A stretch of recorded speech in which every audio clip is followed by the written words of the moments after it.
Welcome to everybody.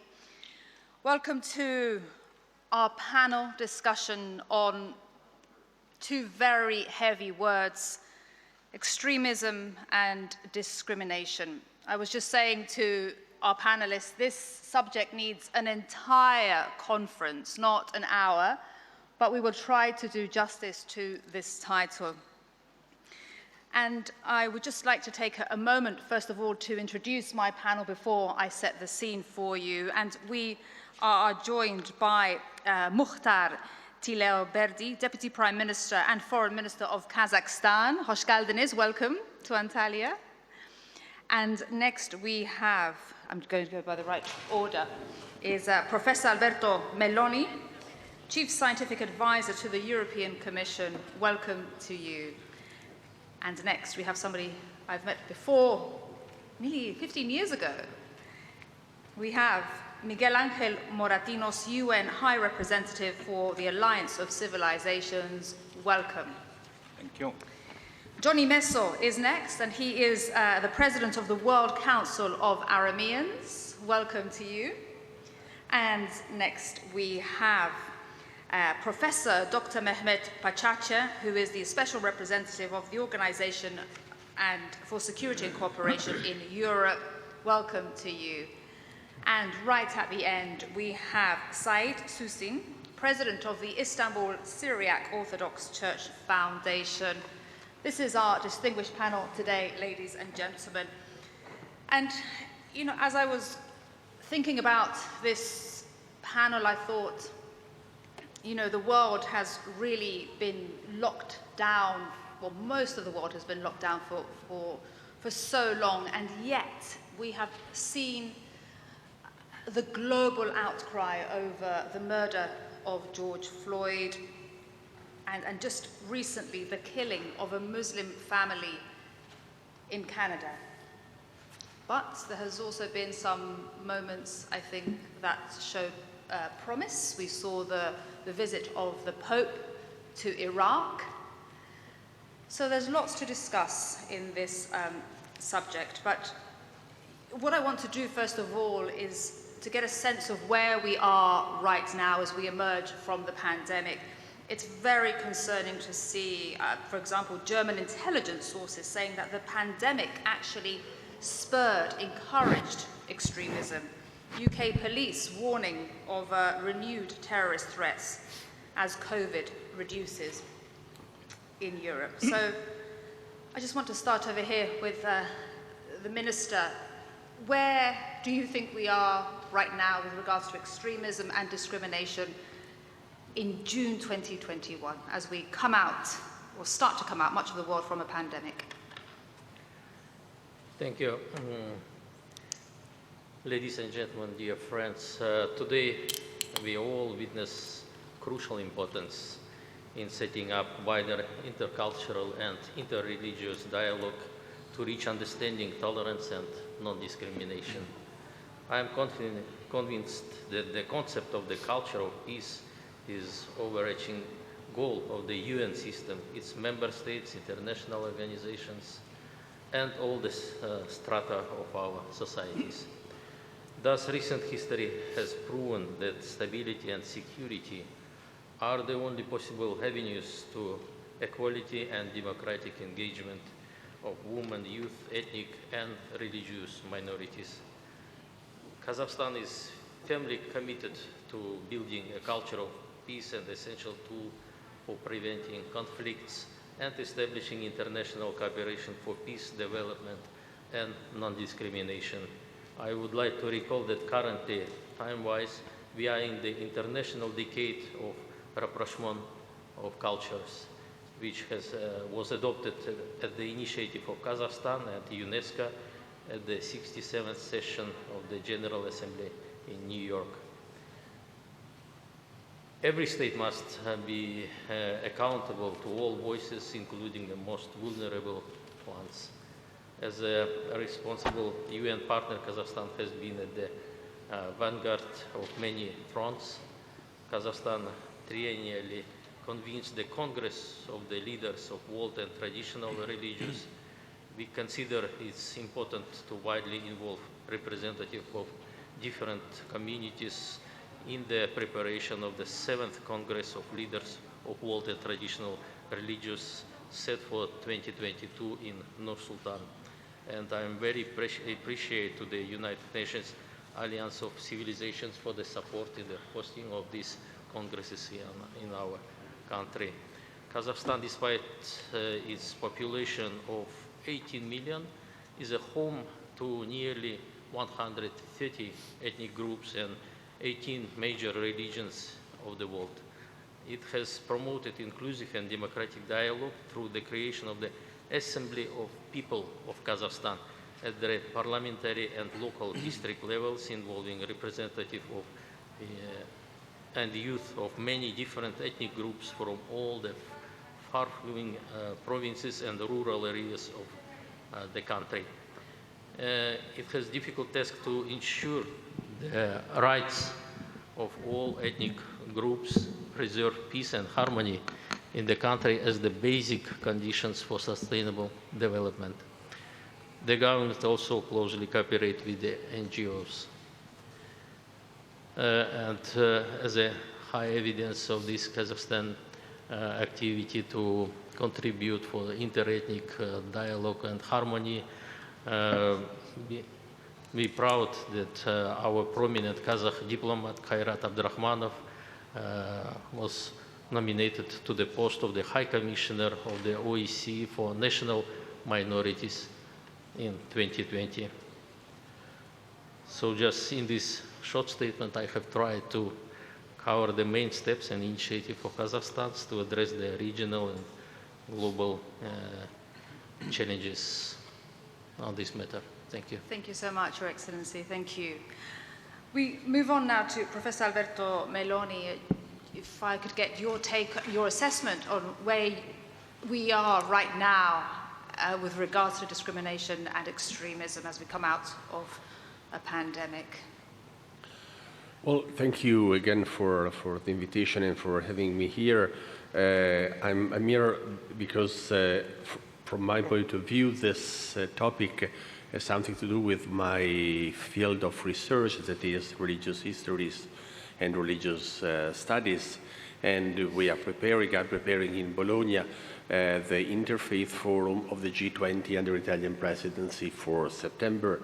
And we are reflecting on this because extremism and discrimination has something to do, in my view, with one of the most important characters of our society, that is marked by a growing religious analphabetism and illiteracy. More and more people is not only ignorant of the other, but ignorant of their own tradition and their own complexity. And so simplism is paving the way for violence, for integrism, for fundamentalism that is bringing to a very dangerous situation. The second point that for me is relevant coming out from the pandemic is that pandemic has not stopped what we are used to call the religious climate change. The temperature of religion is growing much faster than the temperature of the planet, and with most severe dangers. And what we stop, the global warming of religion, integrism and fundamentalism, is knowledge, wisdom and confidence. And only developing this, we can have something positive. And for this reason, for the IF20, the Interfaith G20 Forum, we decided to pick up a word from the book of Qohelet in the Jewish Bible, that has been also quoted by President Biden the night of the election. He said, "This is a time to heal." And actually, in the book of Qohelet, chapter 3, verse 11, there is, "This is a time to heal." But the time to heal does not come after the time of illness or the time of pandemic. It's after the time to kill. There is a time to kill and a time to heal, it says. And so we have to take violence, extremism and discrimination that are in the back of our recent history as a challenge to heal not only the pandemic of coronavirus, but to cure the pandemic of war and the pandemic of violence and the pandemic of terrorism. We are developing with our institute in Bologna that has been recently elevated to the status of European research infrastructure for religious studies. We are making a catalogue of the people killed in the places of prayer. I missed that. A catalogue of? Of the people killed in the places of prayer, the people killed while they were praying. Of course, these are not victims that are more victims of those who are killed on a plane or in a bazaar or whatever. But there is the sense that violence is looking for the most innocent act, that is to pray, to express the most violent power of killing. And I've been surprised because we make a catalogue since 1980 up to now, and there are more or less 5,000 attacks of people killed while they were praying in a mosque, in a synagogue, in a church. And this says to everybody that we are all brothers of Abel and all brothers of Cain. And there is no religion that can be considered itself innocent from the temptation of violence, and the refrain that is very common in interfaith dialogue could also sound very ironic. It's like the preacher saying that true lions are vegetarians and non-vegetarian lions are not true lions. Religious people is not vegetarian. They can be very dangerous or very compassionate. The choice, the difference, the responsibility is to take the responsibility of what the traditions, in all the complexity, may say, and to open this to a future. Thank you so much. That is shocking, that statistic. 5,000 attacks in your catalogue of people killed in places of prayer. I'd like to look into that further. It really is very interesting. And as you said, if I understood correctly, that extremism is growing faster than the temperature of global warming. Yeah. Incredible. That's very shocking indeed. I want to move next now to Miguel Angel Moratinos, and the United Nations Alliance of Civilization was an initiative of the UN Secretary General, and also, very interestingly, the governments of Spain and Turkey. So, what is your assessment of where we are right now? What has your organization seen and had to look at over this past year? Well, thank you very much, Maria, for moderating this, I think, extremely timely subject. Thank you to the organizer, of course, to President Erdogan, my dear friend Mevlut Cavusoglu. And it's a privilege to be in Antalya, a city that was founded the 3rd century before Christ. They have a king called Attalus II. He was a skilled diplomat. He succeeded to really engage with Rome at that time extremely successfully. And so we are here gathering, and I look to the audience, and unfortunately, you are masked. You are coming from a time that we have a masked humanity, a masked society, but not only for health reasons. We have been masked from fear, we have been masked for uncertainty, we have been masked for confusion, we have been masked for injustices. And here in Antalya, we have the opportunity to unmask ourselves and to look to what is going on. I know that this first intervention should be short, and to say, what is the assessment? Yesterday, we listened to our great decision leaders who was here, with tremendous respect, and I watched the TV, Turkish TV, how they capture the main message, and of course, everybody was talking about the impact of COVID, and the health impact, and the vaccine strategy. And and then some of them say they refer to, yes, climate change. And just to put in a nutshell where we are now. Of course, the COVID-19 was a health crisis, absolutely. And then they say it's an economic crisis, of course. And then they say it's a financial crisis, of course. And then we say there is a, well, political crisis, of course. But you know what the crisis was? Was a human crisis. The epicenter of the crisis was human. Because what is at stake today is what is going to be the future of Homo sapiens, of all of us.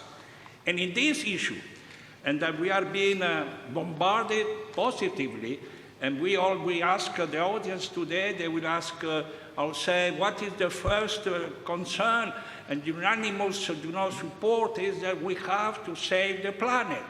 And of course we have to save the planet. But immediately after, imagine you wake up in New York and you say, well, we have the East River is blue. And then you have a fantastic air. Everything is green around you. And then suddenly you go to Brooklyn or to Queens and you are killed because you are black or because you are Asian or because you are Jewish or because you are Muslim. So my dear friend, save the planet, yes. But number one, save the humanity.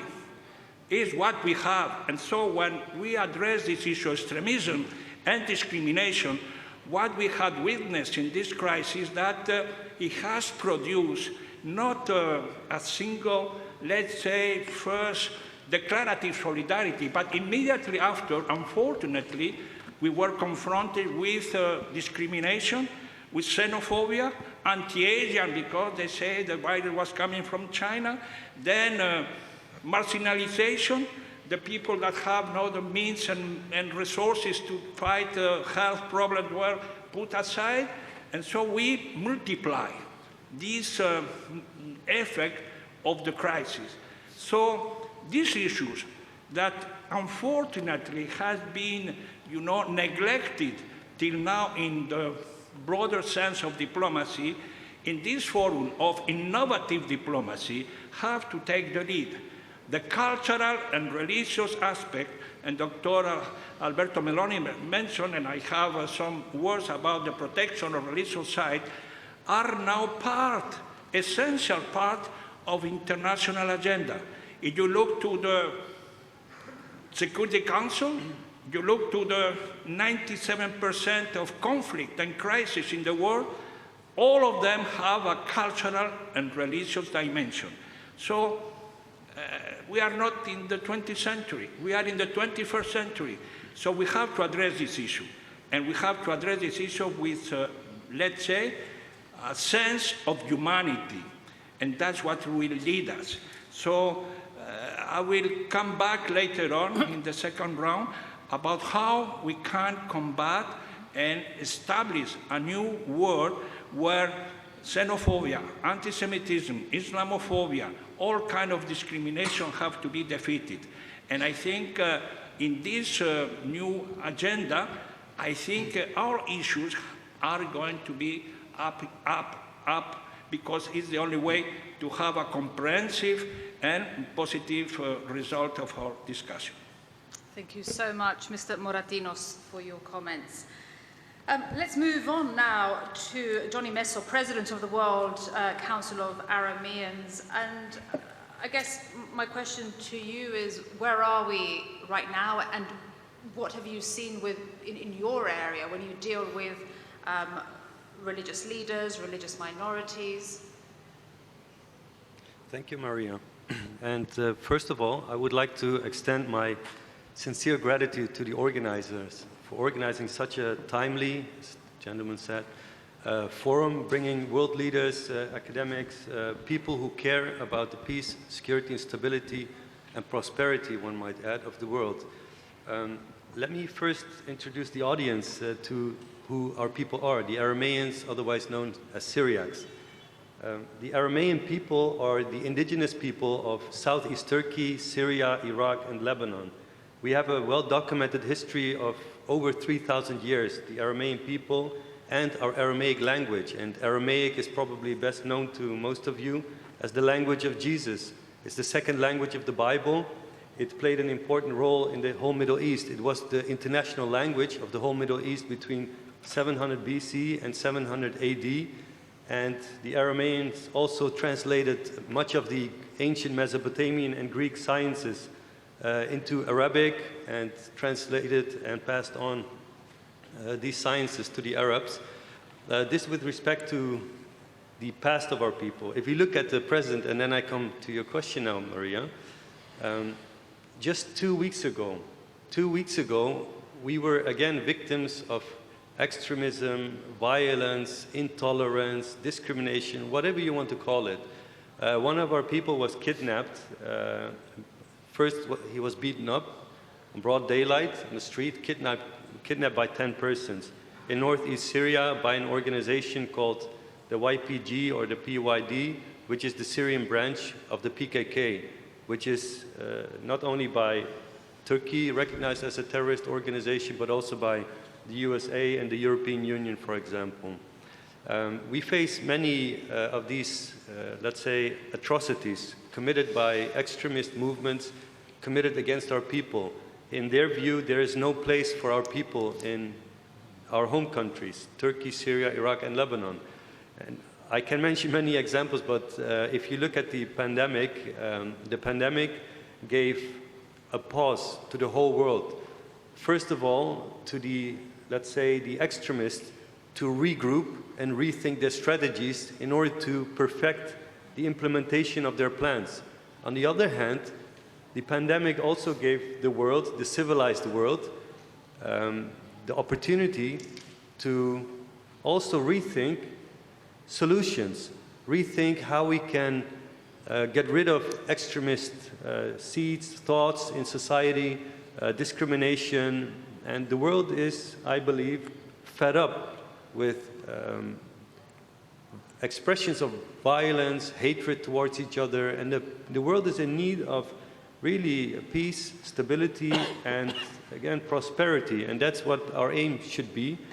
We should learn to live, to accept each other, respect each other, appreciate each other, and lift up each other. And I think that is the goal of the whole civilized world. And again, this conference, thanks to the President of Turkey and the Foreign Minister for bringing everyone together, plays a key role in this aspect, I would say, because it brings people together, world leaders, who can really not just put policies together, but also focus on prevention and intervention. So briefly, maybe we can come back later to more examples. Absolutely, and it's fascinating to hear about this religious group, Arameans, that we don't hear about that often. And thank you so much for taking the time to explain that to us. Let's continue now and go to Professor Dr. Mehmet Pachachi. The same question to you, your assessment, barometer of where we are right now. Thank you, Maria. I also would like to join my friend next to me, Johnny, to thank the organizers. It's a very timely panel, and actually we are not in a promising time as far as the discrimination is concerned and extremism is concerned. It's increasing, it's obvious, and you have already given some examples on that. Starting from, what is the root causes of from where this discrimination sentiments or discriminating sentiments and extremism comes? In the Western countries, I suppose it started with migration. When migration from Middle East, from Muslim countries, basically intensed back 2015, and afterwards anti-migrant sentiments increased and got widespread within the society, basically, and it transferred, or it evolved, so to say, to anti-Muslim hatred, anti-Muslim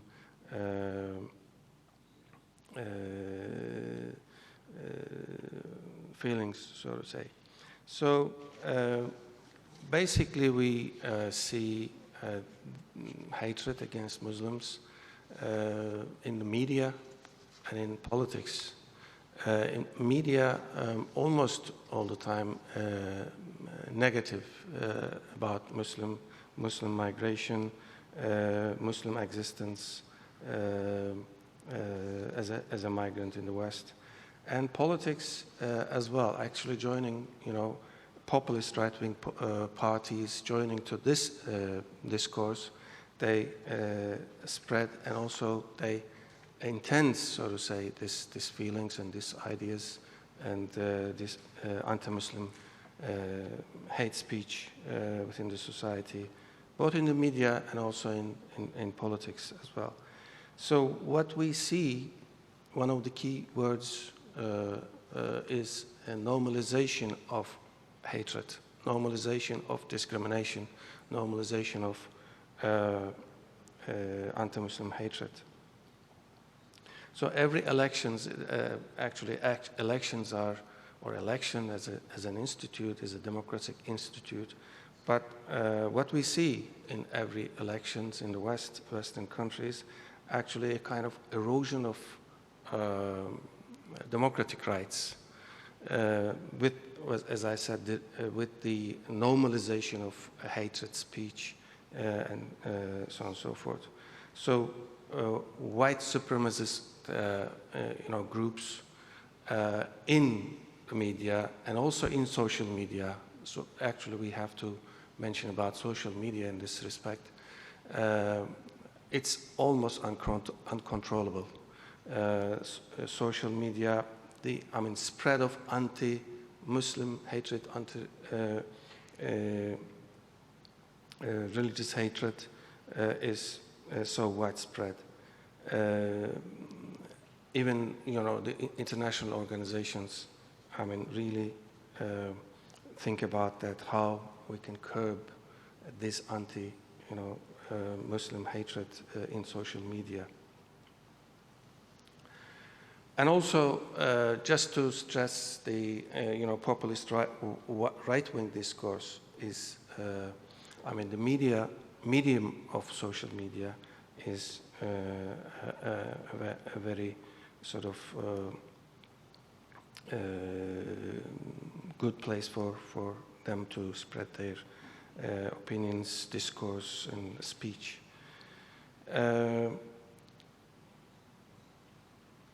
What happens in the course of time with the normalization of anti-Muslim hate speech against, speech against Muslim culture, Muslim individuals, and so on and so forth. As another step forward, we have a kind of discriminative initiatives in legislation.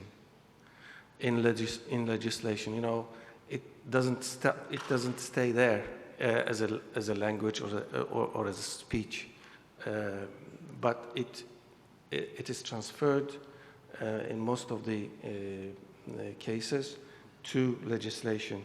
What we see, for instance, the ban of circumcision in some democratic countries.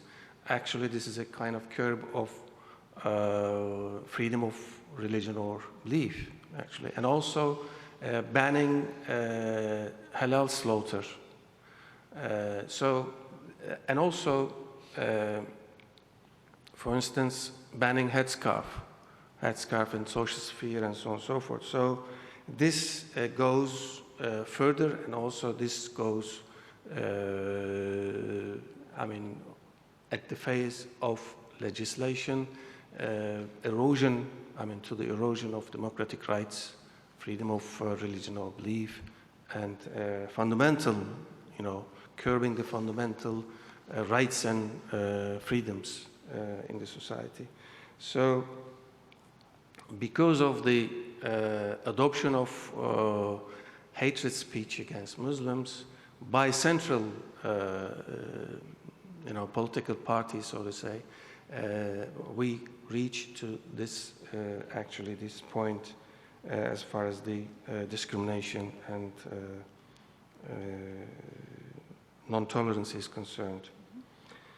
So, as I said, we are not in a very promising time. With this, I stop here, so perhaps Thank later you. on we can go on. Thank you, very thank you, much. thank you, Professor Mehmet Pachache. Said Susin, as president of the Istanbul Syriac Orthodox Church Foundation, tell us again, touching on religious minorities, what you've seen over the pandemic and your assessment of where we are now.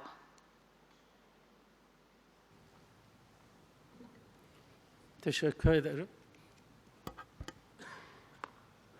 Öncelikle küçük bir düzeltme yapmak istiyorum. Baştan Süryani diye söylendi. Suriye, Süryani. Bunlar İngilizce'de maalesef karıştırılıyor. İkisi de Sirya kelimesi hem Süryani hem Suriyeli anlamında kullanılıyor. Onun için son zamanlarda biz Sirya kelimesini tercih etmeye başladık. Biraz önce Johnny arkadaşımız Süryanilerle ilgili kısa bir bilgi verdi. Maalesef 12. yüzyıla gelinceye kadar Orta Doğu'nun, Mezopotamya'nın hem kültürel hem inançsal açıdan çok ciddi eserler bırakmış, yazılı eserler, kiliseler, manastırlar bırakmış olan Süryaniler şu anda büyük oranda bitme noktasına gelmiştir. 5 milyon, ortalama 5 milyon nüfusun büyük kısmı Hindistan'da, ki bu Süryani kökenli değil, bunlar Hindu kökenli.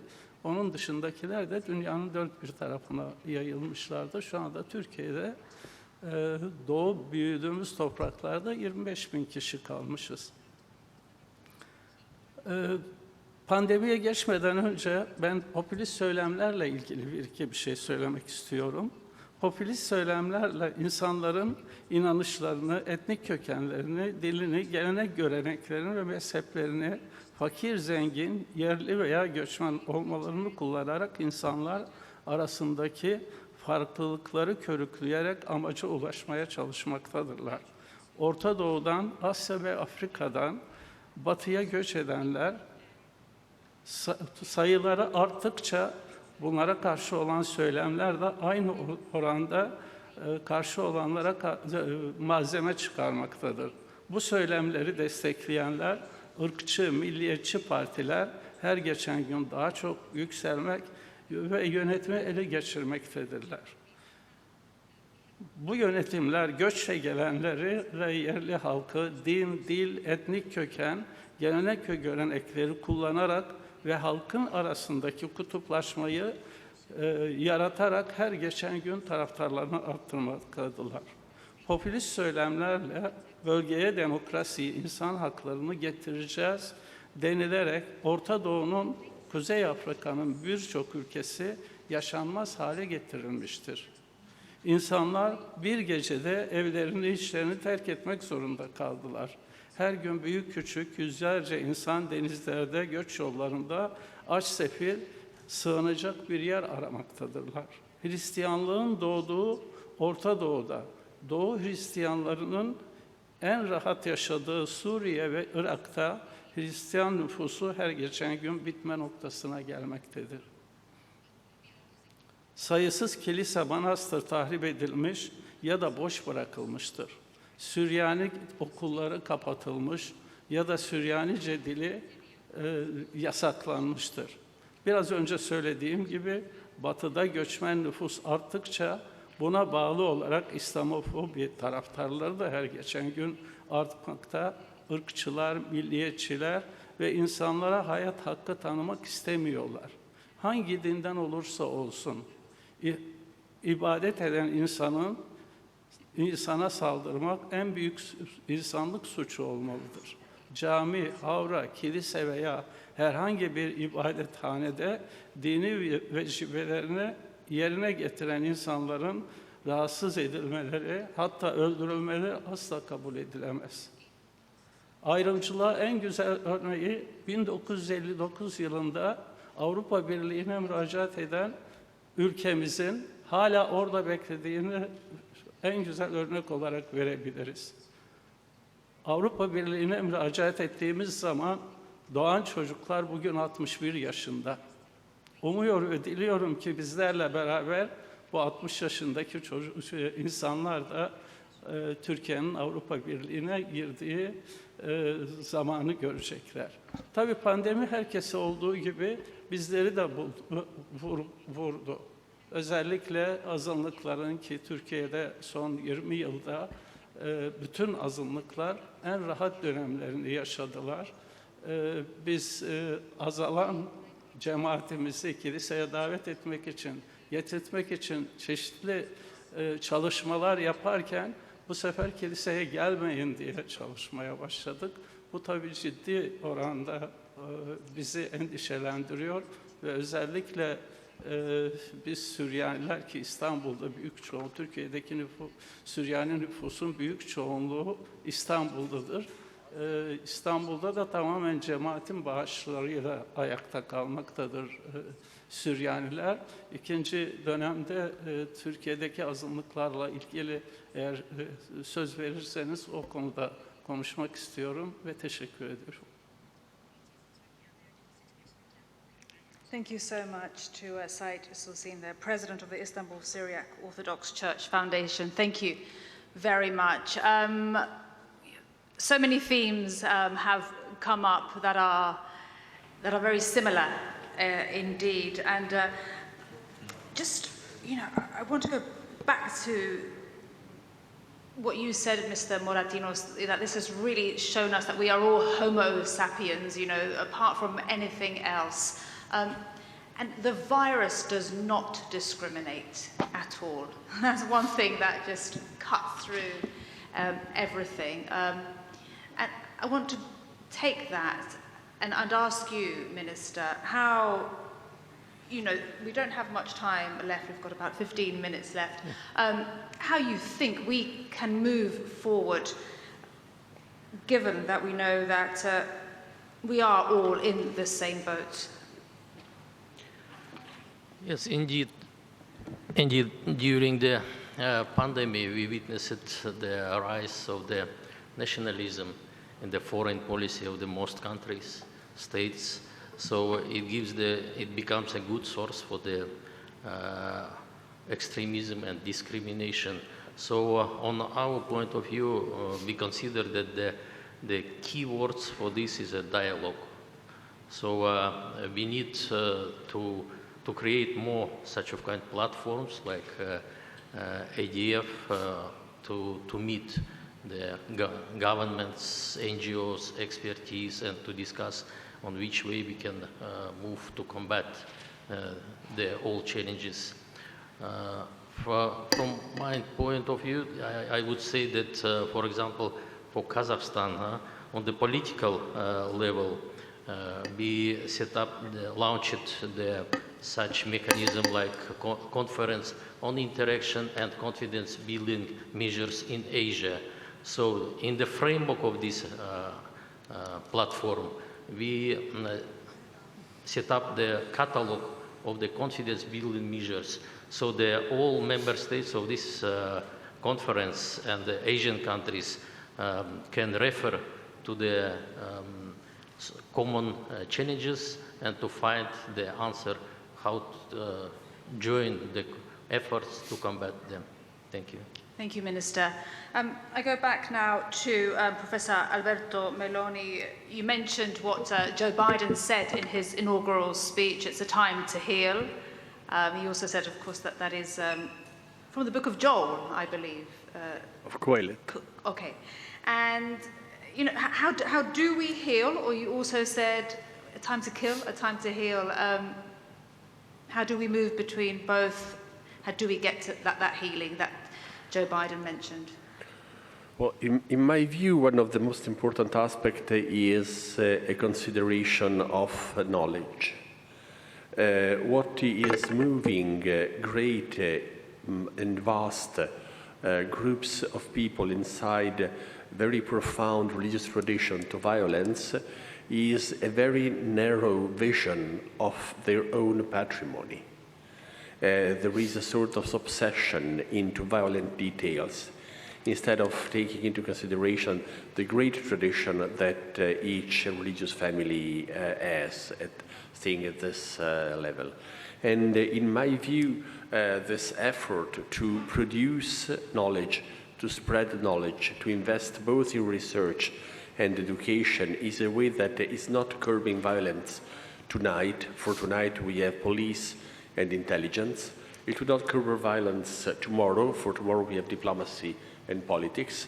But it is a way to curb the violence at the end, when the end will be anticipated by this type of investment and this type of effort. And what we'd like to offer through the Interfaith Forum of the G20 in Bologna is the possibility to reverse a perspective that has been often used.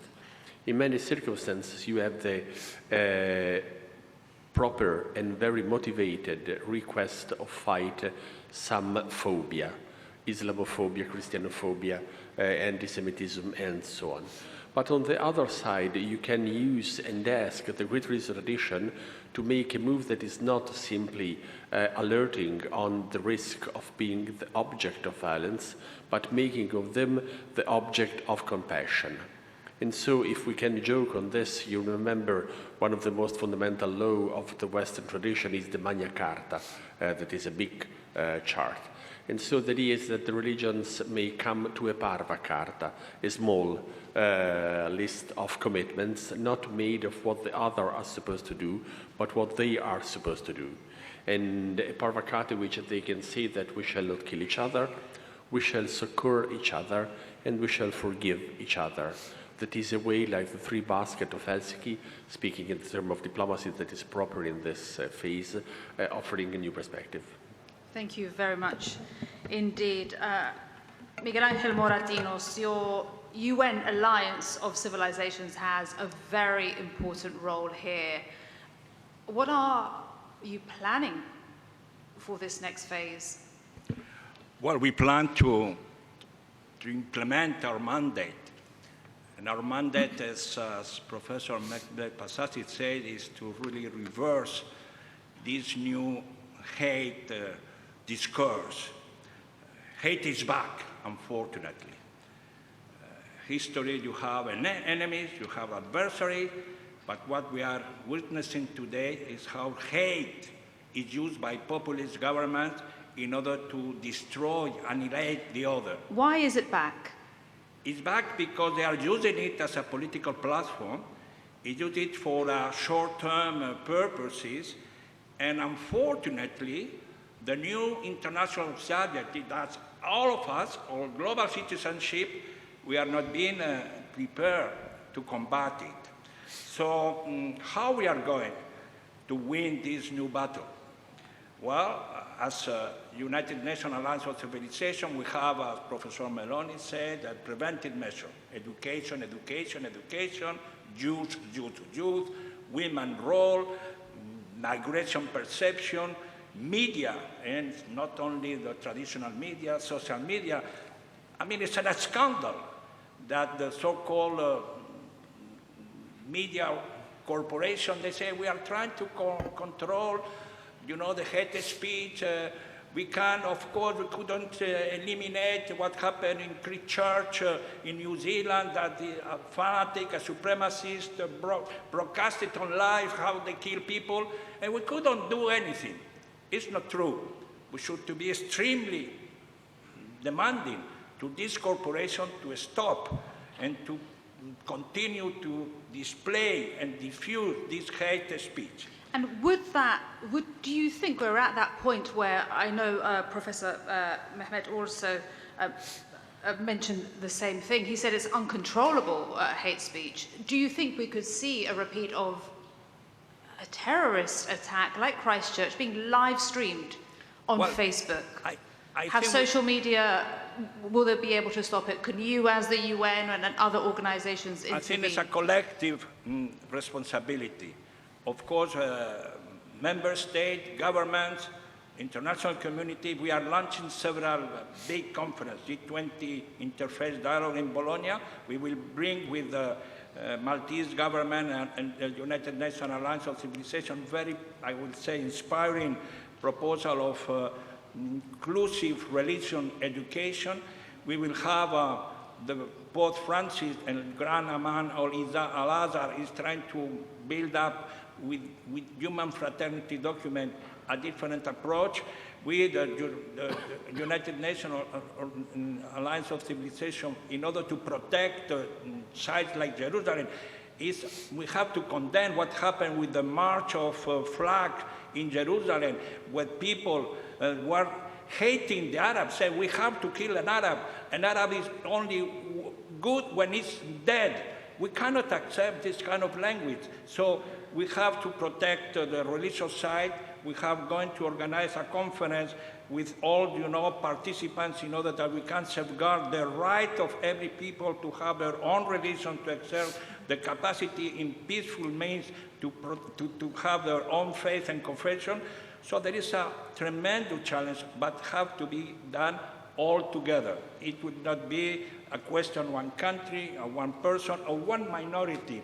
We have to overcome this concept of minority. We are all citizens of the global world, and we have our rights inscribed in Article 18 of the Universal Human Rights Declaration.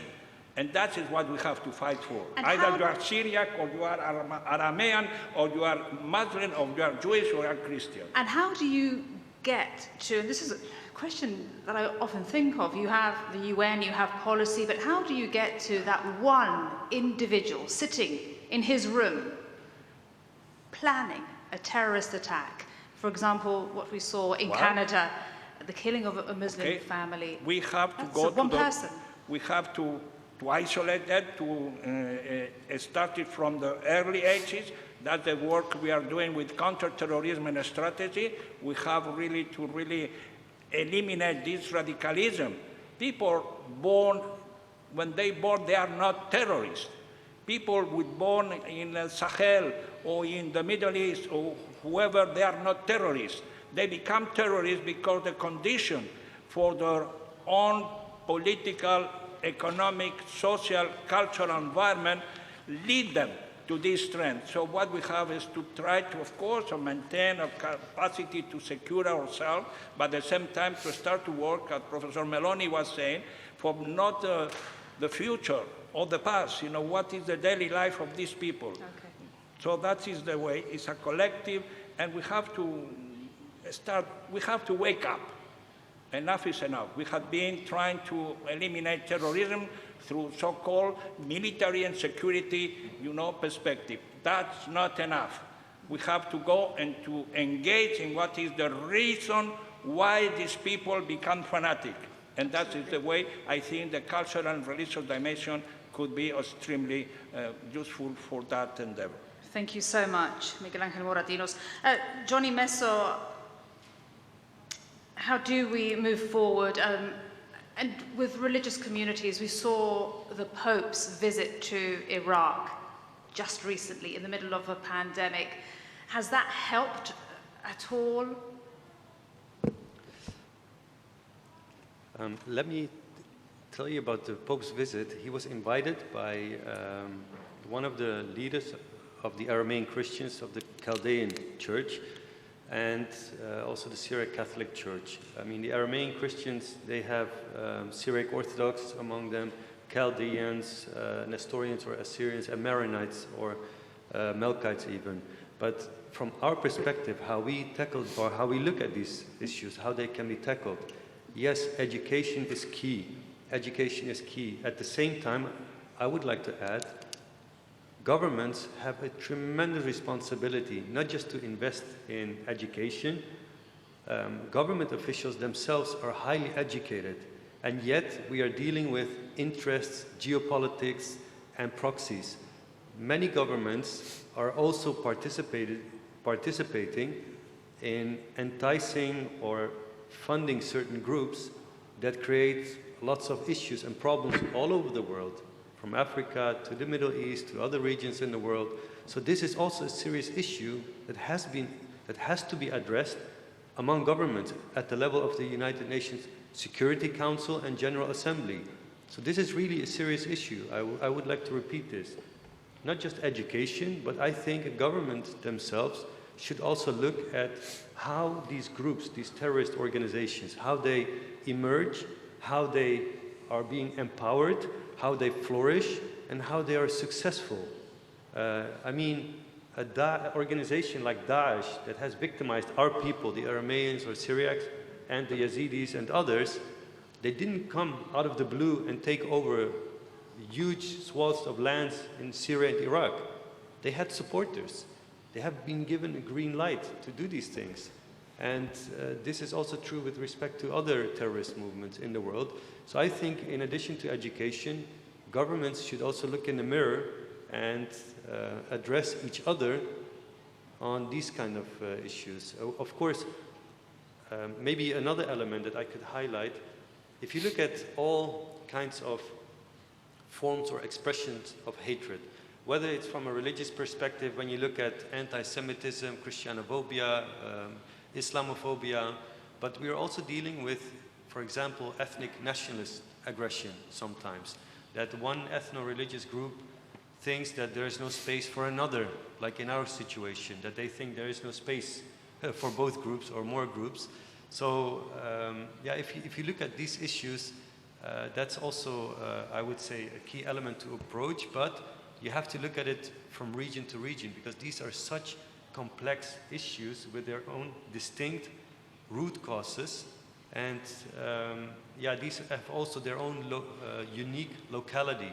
So every region is kind of different from the other. So you really have to tackle the issue by approaching it from a perspective like studying its own root causes, region of, let's say, from region to region.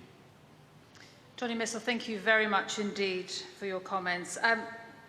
Professor Dr. Mehmet Pachachi, you spoke earlier about the responsibility of the media, social media, in fueling religious hatred. Particularly on this, how do we move forward? What can we do?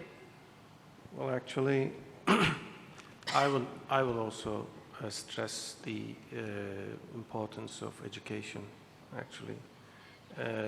I mean, in combating discrimination, this hate language, I mean, in combating this hate language, discrimination and tolerance, and also to erase this stereotype, typical language, so to say, or hatred language, we have to start with education at every level. I mean, it takes time. It will take time, it's obvious. But there's no, perhaps, any other radical way to combat this discrimination and tolerance. We need religious literacy also regarding the, in combating discrimination and tolerance. And also, I mean, we should not sacrifice the fundamental rights to nativist sort of securitist, so to say, policies. So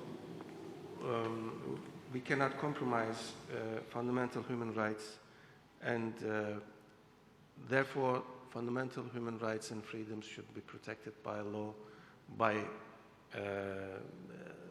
member states, participating states, whatever, according to the international organizations. And law enforcement regarding this is quite important, I suppose. And also the cooperation of states and civil society organizations. I mean, in combating discrimination and non-tolerance, this is quite important, I suppose. And therefore, this cooperation between the states and civil society organizations, the communities, and communities themselves, not only Muslims, for instance, Jewish communities and Christian civil society organizations, because, for instance, I just gave an example in previous talk about halal slaughter. This is the problem of Jewish community as well, kosher slaughter. and circumcision. So, as I said, the religious literacy is quite important in this respect, and also cooperation of civil society organizations among themselves. So the combating discrimination and non-tolerance and protecting fundamental human rights and curbing the hate crimes starts with monitoring. So we need, what is hate crime? We need to know what hate crime is. So this, again, takes us to education, training. Civil society organizations should be trained regarding this and more vigilant, more well-versed regarding the issue, and also monitor the cases and report and record. These are three basic, I suppose, actions to take against hatred speech, hate speech, discrimination, and non-tolerance. Okay. So training not only civil society organizations, but also civil servants like teachers, police, prosecutors, for law enforcement, and so on and so forth. So education and education, training and training on this respect. Actually, member countries, democratic countries, participating states prepare action plans covering all segments in the society: youth, women, religious civil society organizations, communities, and so on and so forth, to prevent